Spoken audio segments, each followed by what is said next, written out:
Hey Swifties, welcome back to the channel. I haven't recorded in so long. It feels so long, and you probably all know, all of the hardcore Taylor Swift fans have been freaking out over Midnights, just watching all of the TikToks. I mean, we could just talk about everything. Karma, I guess Karma's gonna be a song.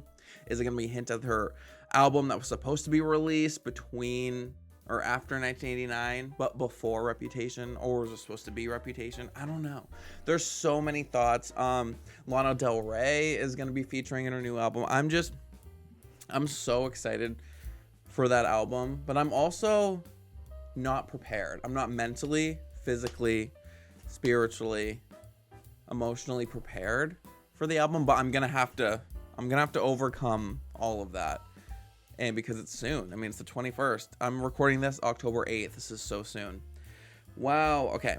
But I decided, since I want to gear up for Taylor Swift and I haven't done any content in so long, that I wanted to create a new little podcast thing. I'm going to be releasing this on my YouTube channel, and then there's also going to be a link for just audio version, called The Swift Debate. The Swift Debate. If you guys don't remember, a long time ago, I kind of started like the Great Debate. I'll put like videos here, I guess, where I did her debut album in Fearless.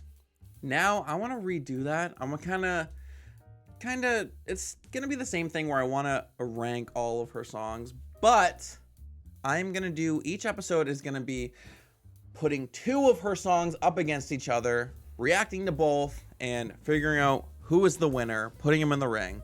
And I know what you're gonna say. All the Swifties are gonna be like, how dare you? Okay, all of her songs are the best. And I agree, I love all of her songs.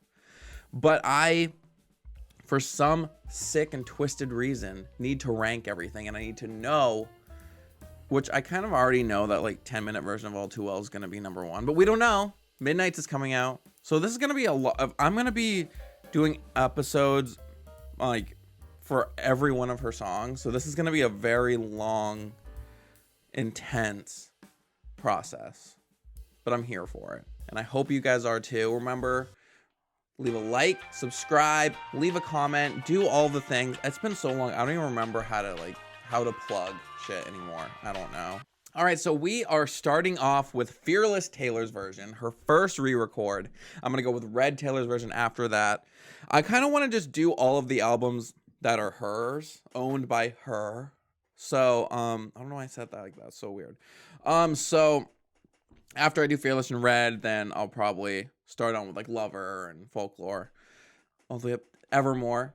I am an Evermore girl. Like lately, I've been really, and I know a lot of people like sleep on Evermore. Don't. Okay, that is a great album. I can't wait till we get into it. But this is my official bracket for Fearless Taylor's versions track ranking. We have all of them here. Fearless all the way down to Bye Bye Baby. I do really love the From the Vault songs on this album. They're really good.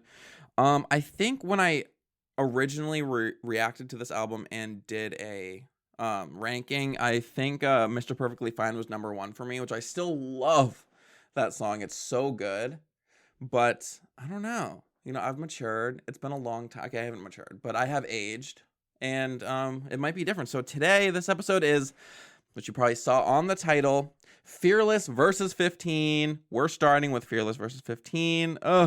This is gonna be a hard one. It's gonna be a hard one. So let's just go right into it, listening to our first song.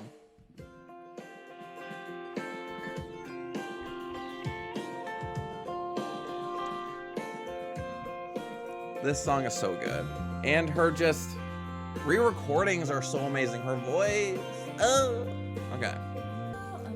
So hard not to get caught up now. I'm gonna really try not to just sing the whole time.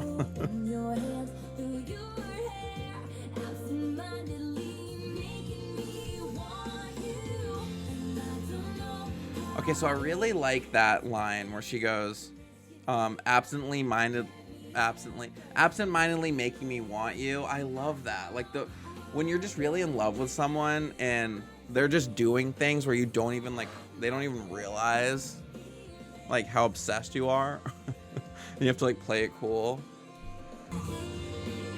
Oh, I think this gets into the bridge. I love her bridges. And we're going to be comparing the bridges. So,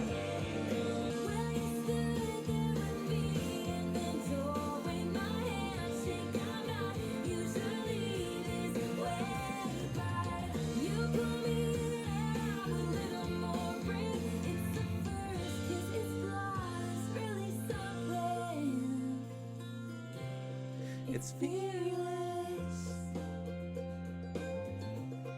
Very good bridge, iconic. I mean, it's what she does always. She always goes into like talking about in the past. So she's talking about the first time they kiss, the first kiss. It's flawless, really something. Like her best bridges are just like looking back into the past. So good. Does that make sense? I don't know. All right.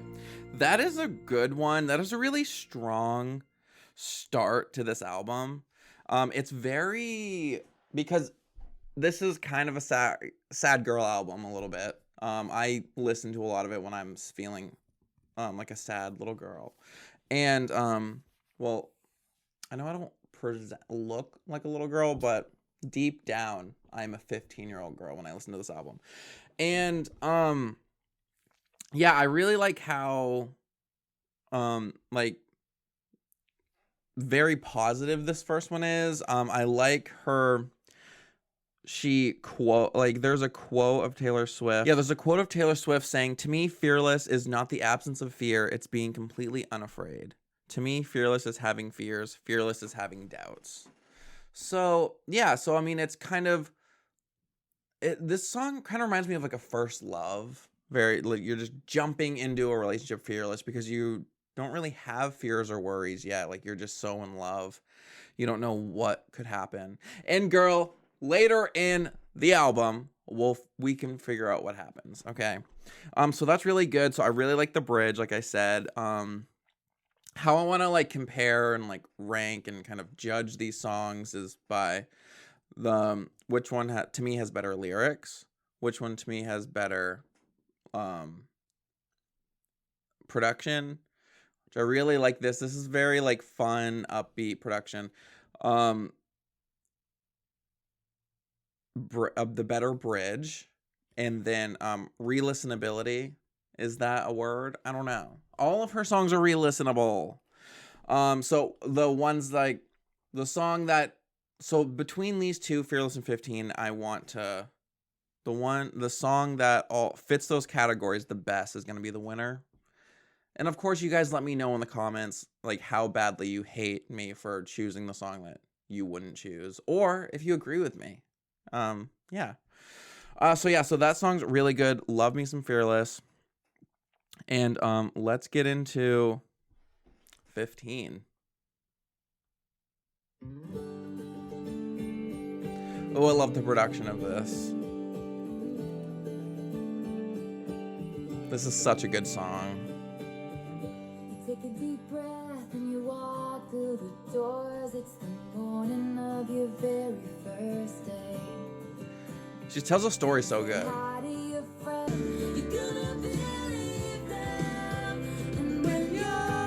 Okay, so can we talk about how I love that line? When you're 15, someone tells you they love you, you're gonna believe them. It's kind of like what I was talking about in Fearless. It's like a first love, not knowing how rough like love can be, not realizing that person that you think loves you so much could hurt you. It's great.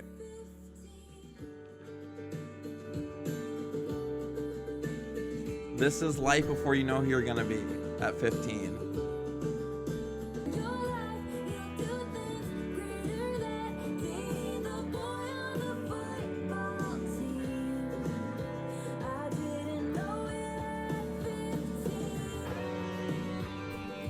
That is such a great line right there. Okay, I think we're gonna get into the bridge, so we'll stop. But I love that.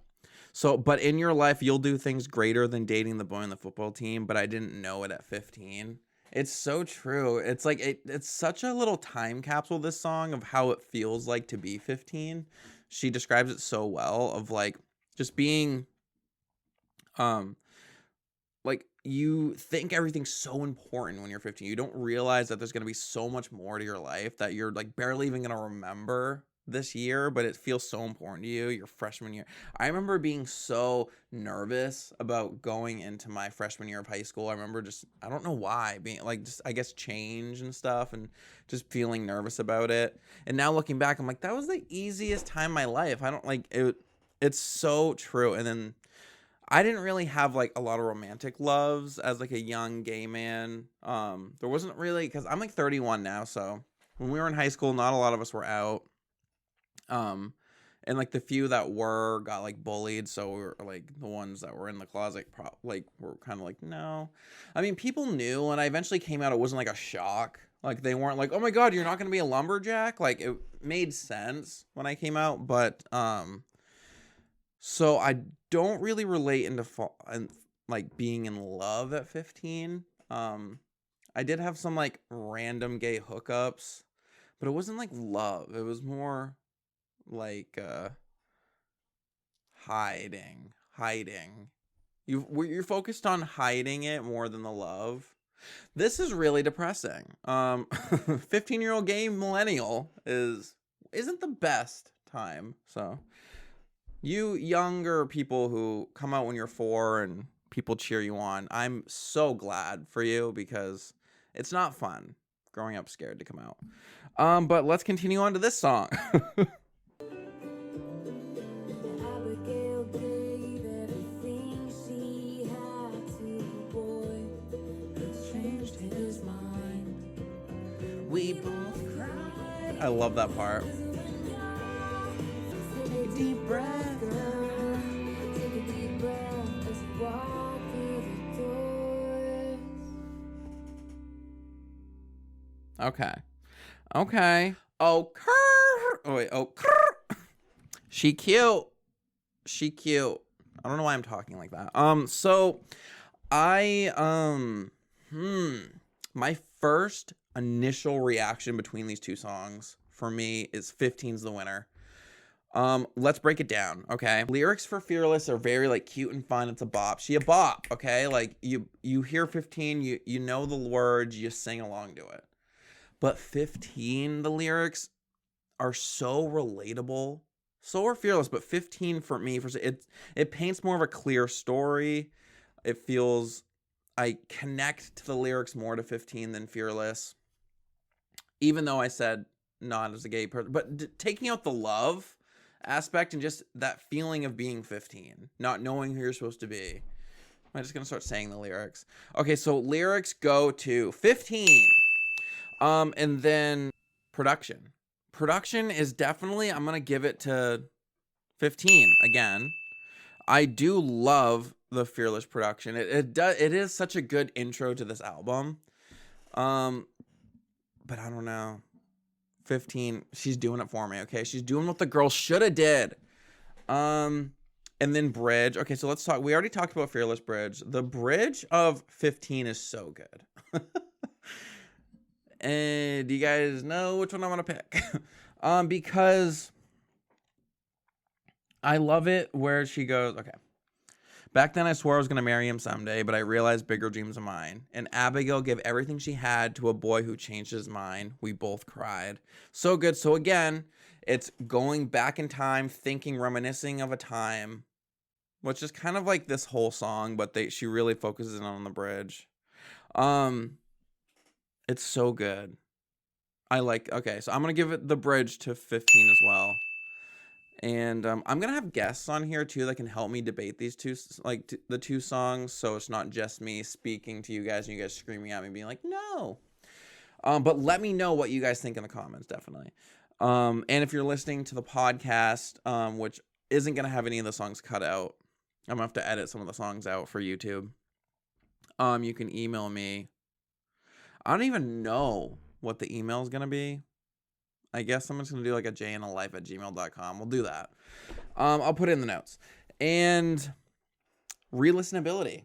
I think I definitely re-listen to 15 more than I do Fearless. I think a lot of the times, don't kill me, don't come for me. When I put on this album, I started at 15. Is that like bad to say? I'm not that fearless as a skip at all, but I just dive into that one. I dive into 15 usually, so it's more re-listenable.